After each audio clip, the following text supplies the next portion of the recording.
in my mind, I had to make it. You have done it so beautifully.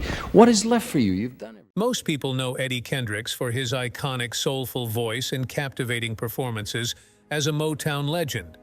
But his life behind the scenes was full of challenges and hidden family secrets.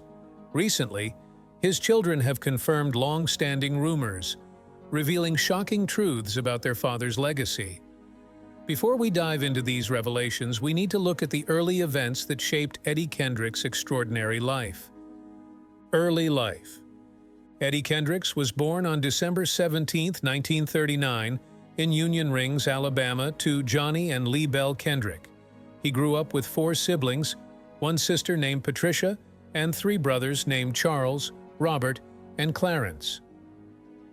The family moved to the Ensley neighborhood of Birmingham when Eddie was young. From an early age, Eddie showed a no-nonsense attitude. In elementary school, he once got into a fight when another boy poured mop water on him. Despite Eddie being smaller, he stood up for himself and gave the boy a fierce beating. But after that, they let things slide, and even became best of friends, realizing they had a lot in common and lived close to each other. They got up to all kinds of mischief as kids, and often got into trouble together. Their bond grew stronger because they were not only schoolmates from elementary school to Western Olin High, now Jackson Olin High, but also churchmates at Macedonia Baptist Church. That boy Eddie fought with was none other than Paul Williams, who would later become his partner in their troublesome adventures. Apart from their antics, Eddie and Paul shared a deep love for music. They sang together in the church choir and practiced on their home porches, dreaming of making it big someday. In around 1955, along with friends Kel Osborne and Willie Waller, they formed a doo-wop group called the Cavaliers and started performing around Birmingham. Waller left the group in 1957, but Eddie and Paul were determined to pursue their dreams, even though their parents didn't initially approve. They started singing non-religious music, going against their family's religious beliefs. Their determination to succeed stemmed from their desire to take control of their own lives, rather than following their parents' plans. Paul chose not to finish high school against his mother's wishes, while Eddie resisted pressure to work in a slaughterhouse, a job he had no passion for. In 1958, they devised a plan to leave Birmingham.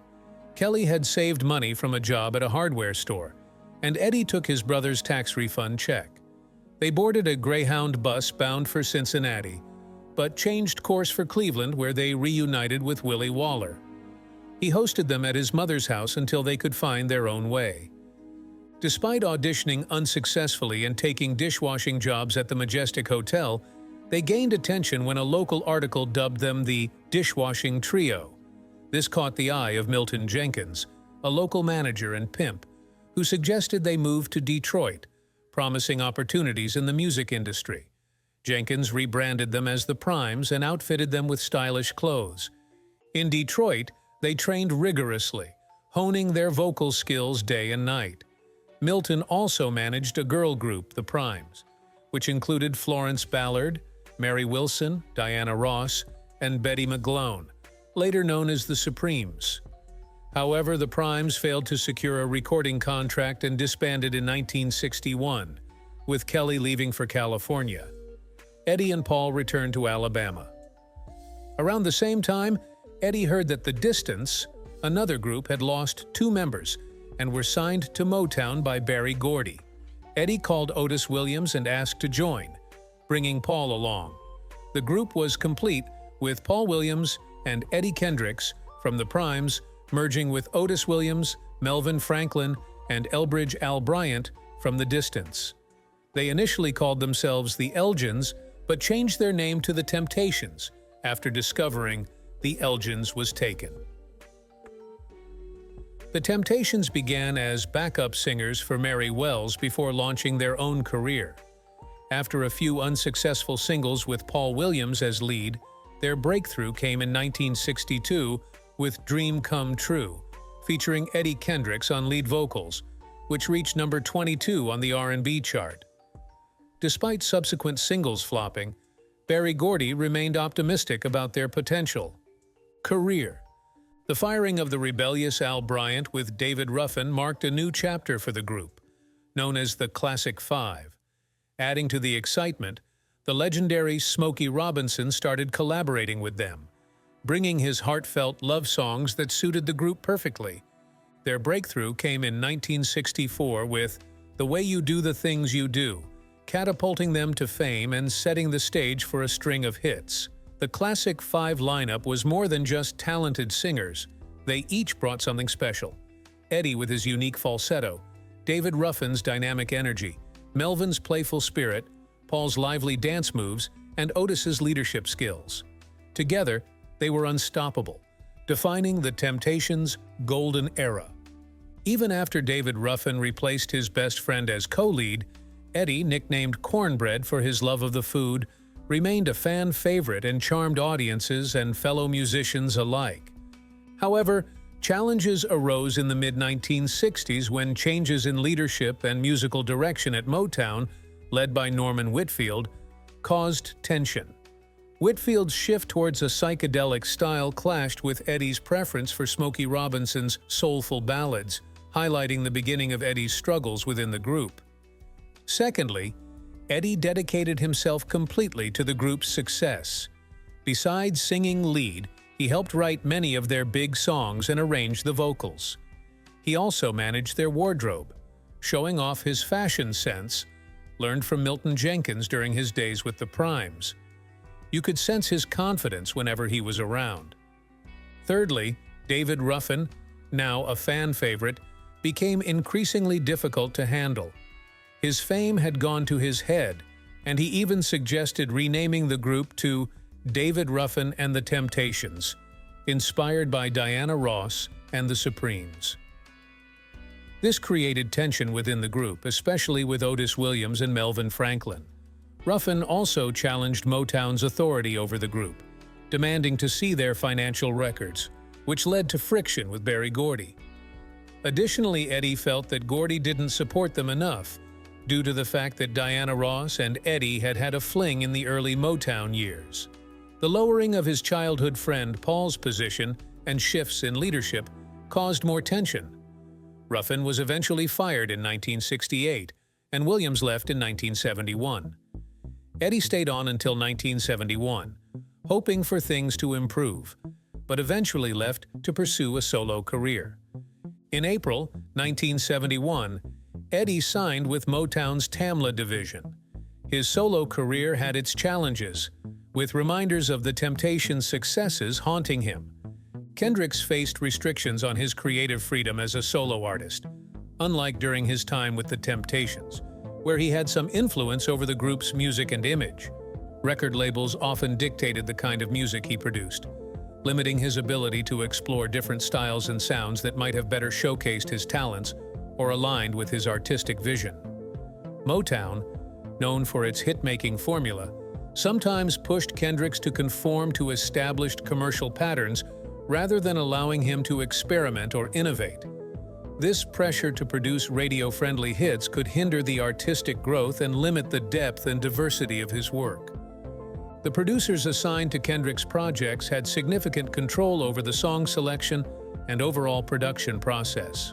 While these producers were experienced and skilled, their choices might not always have aligned with Kendricks' personal preferences or strengths as a performer. The songs chosen for Kendricks may not always have been of the highest quality, or may not have provided him with the variety needed to fully showcase his vocal range and stylistic versatility. This could result in albums that felt inconsistent or failed to capture the full breadth of his abilities. As a solo artist, Kendricks did not always receive the same level of financial support as he might have as a member of the Temptations.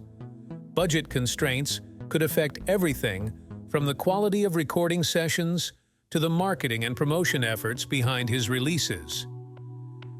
Financial limitations also impacted his ability to mount extensive tours or engage in comprehensive promotional campaigns. Limited budgets for touring and marketing could hinder his ability to build a broader audience and sustain momentum between releases. Kendricks, like many artists of his era, likely faced contractual terms that were more favorable to the record label than to him. This could result in lower than expected earnings from his music, restricting his financial independence and his ability to invest in his career. There were often issues related to financial management within record labels, and Kendricks may have faced challenges in ensuring he received fair compensation for his work. Financial instability could impact his ability to focus on his music and artistic endeavors. Despite these challenges, Kendricks's solo career did achieve notable successes, with hits like "Keep On Truckin" and "Boogie Down" marking significant milestones. However, the combined effect of creative restrictions and financial difficulties ultimately limited the sustained stardom that he might have achieved under more favorable circumstances.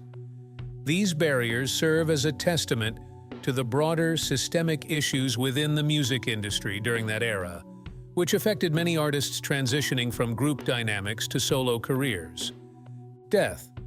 Paul Williams' death on August 17, 1973, shrouded in mystery, seriously affected Eddie Kendricks, leading to a state of paranoia and mistrust. He withdrew from others, feeling isolated and believing there were forces conspiring against him. Eddie's deep connection with Paul made his passing particularly difficult, compounded by Eddie's own frustrations with his career trajectory and personal challenges.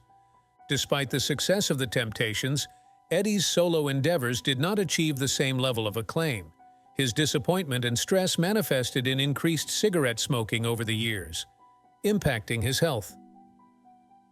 In 1982, the Temptations' reunion was a bittersweet moment for Eddie. While the event was well received, Eddie's smoking had begun to affect his ability to perform, especially hitting the high notes that defined his iconic falsetto. In the midst of these challenges, Eddie received devastating news in the form of a lung cancer diagnosis. Initially hesitant, he refused chemotherapy due to concerns about its side effects, particularly the fear of losing his hair. Despite his health struggles, Eddie and his former Temptations bandmates, including David Ruffin, were honored with induction into the Rock and Roll Hall of Fame in 1989, a testament to their enduring influence on music. Plans for a new musical venture with Ruffin and Dennis Edwards were cut short in 1991 when Eddie's health deteriorated rapidly. Tragically, David Ruffin passed away from a drug overdose that same year, deepening Eddie's grief and sense of loss. Eddie's post-Temptations years were marked by ongoing personal and financial challenges, including legal issues related to child support and strained relationships. Seeking reconciliation and closure, Eddie reached out to Berry Gordy, whose support during a difficult time resonated deeply with Eddie. Despite his health struggles, Eddie continued to tour and perform, demonstrating his resilience and dedication to his craft. However, his health continued to decline, leading to a significant surgery to remove one of his lungs in 1991. Eddie eventually passed away on October 5, 1992, at Baptist Medical Center Princeton in Birmingham, Alabama, at the age of 52. His prolonged struggle with illness marked a challenging and painful chapter in his life. Despite these hardships, Eddie Kendricks is remembered fondly not only for his exceptional vocal talent and significant contributions to music, but also for his kindness and generous spirit. Eddie's deep connection to his family was evident in his final resting place. He was buried next to his mother, Lee Bell Kendrick, in Elmwood Cemetery in Birmingham, Alabama. This final resting place reflects his deep ties to his family and his hometown. His legacy is also celebrated through the Eddie Kendricks Memorial Park in Birmingham, a fitting tribute to his enduring impact and status as one of the greatest falsetto singers and a key figure in the legacy of the Temptations. As a member of the Temptations, his falsetto voice became iconic, and he played a significant role in shaping the sound of the group. Despite his health struggles, Eddie continued to contribute to music, and his influence remains strong. The memorial park and his burial next to his mother ensure that his contributions to music and his acts of kindness are not forgotten. Eddie Kendricks remains a key figure in the history of the Temptations and continues to inspire new generations of music lovers. I want to thank you for watching, and please leave a like and subscribe to the channel if you enjoyed it. Till next time.